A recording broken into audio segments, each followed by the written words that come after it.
At the entrance to the city gate of Samaria are 4 men with leprosy, a terrible disease. They say, "Why are we waiting here? We will just die. There's no food in the city. Let's go over to the camp of the enemy and surrender. If they spare us, we live. If they kill us, then we die." At the end of the afternoon, when it's almost dark, they get up and go to the camp of the enemies. When they reach the edge of the camp, they see no one is there. Do you know what has happened? The Lord has made the enemy forces to hear a sound of a mighty army approaching. They were so scared. They have left everything and fled for their lives. God is almighty. He can rescue you from any enemy without you doing anything.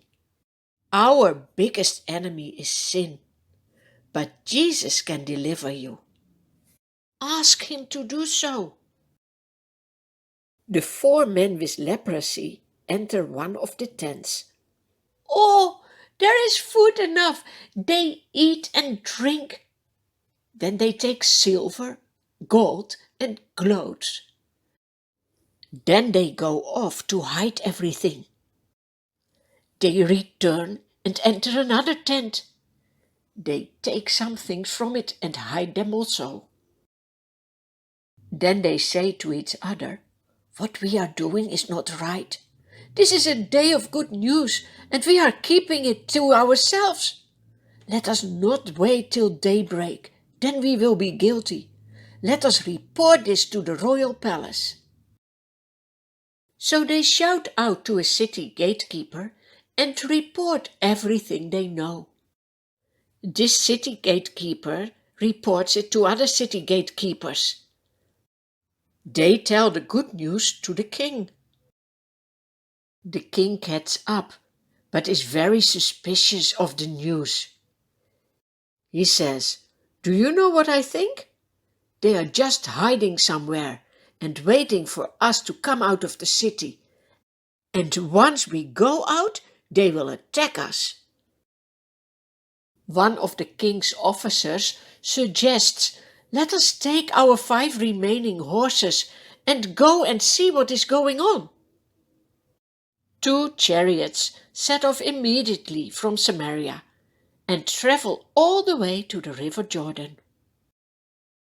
What do they see on the road? Clothes everywhere and equipment as well. They can just see that their enemies have run away in great haste. They return to the king and report everything. Then all the people of the city go into the camp. They rush to grab the food the fleeing army has left behind, just as Elisha has prophesied. There is so much food, and indeed it is sold at low prices. God blesses his people richly. Yes, he can provide in every need. Now the king has put the officer who has mocked Elisha in charge of the city gate. In the mad rush to get out of the city, he is trampled to death. So just as Elisha has said, the officer saw the food, but did not taste any of it. God always fulfills his words.